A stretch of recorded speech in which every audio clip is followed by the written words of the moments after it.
everyone, and welcome to our week 2 warm-up. My name's Karen, as most of you already know. And we're going to do just a nice, easy 5-minute warm-up. If you're having any trouble making your program fit into your lifestyle, please get in touch with a coach. We've all had a week to kind of work through the bugs and see what works, see what doesn't, changing things up.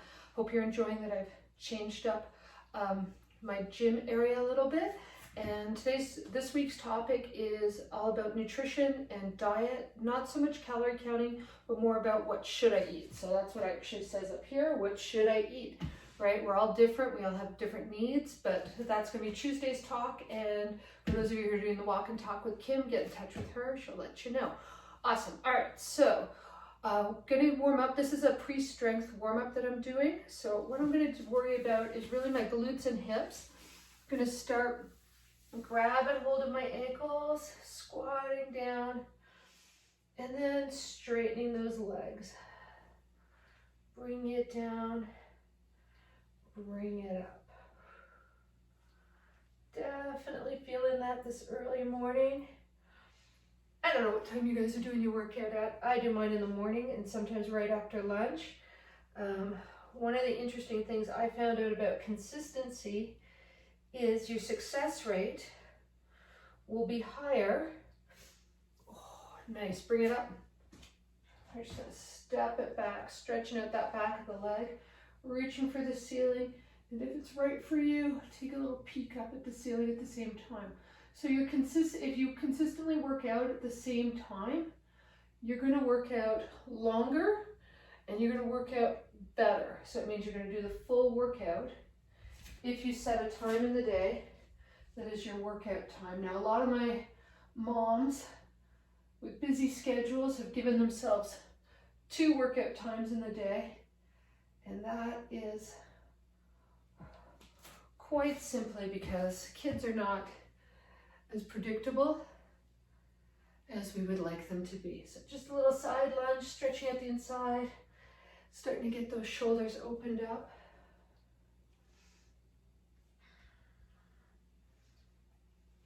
Hope you're starting to feel warm. Just one more each side. Awesome.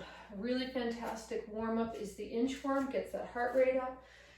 Straight legs. Walk it out.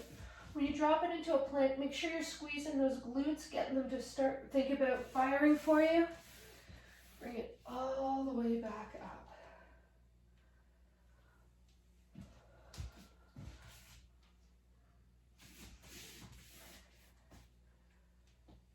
We're just going to do every warm-up move for 5.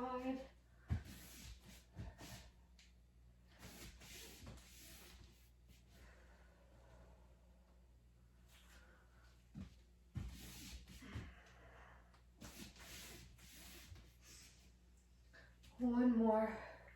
So please remember, the goal of every warm-up is get your heart rate a little higher, which means the blood's flowing a little faster, which means your muscles are starting to react. Let's do one more. Also, getting all the synovial fluid in those joints to lubricate the joints. And the reason we want that is obviously injury prevention. So,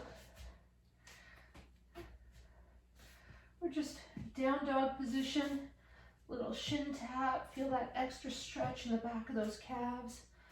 Back of your heels, a little bit up in the hamstrings. So you need to pick the kind of workout you're going to do and then do your warm-up. So your warm-up should obviously, or maybe obvious for me, but not everybody else. We're going to do some roll downs. Just get that spine working. It's going to target the areas you're going to do. So if you're going for a run, you want to warm up the lower body. If you're doing a full body strength training or circuit or HIIT, well, you want to do what we're doing right now, something a little bit more dynamic. Whew, my lower back's just moving in one piece. I'm just trying to get it to move vertebrae by vertebrae.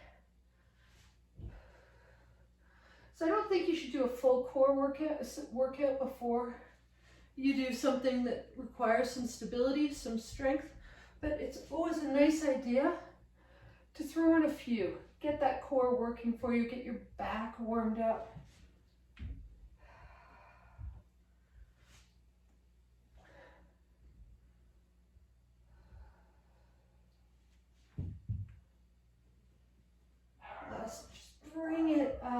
Nice work. We're going to take it into a pigeon. So this is a little tough on people with bad knees, so I'm going to show you how to reverse that. So right now this is the pigeon.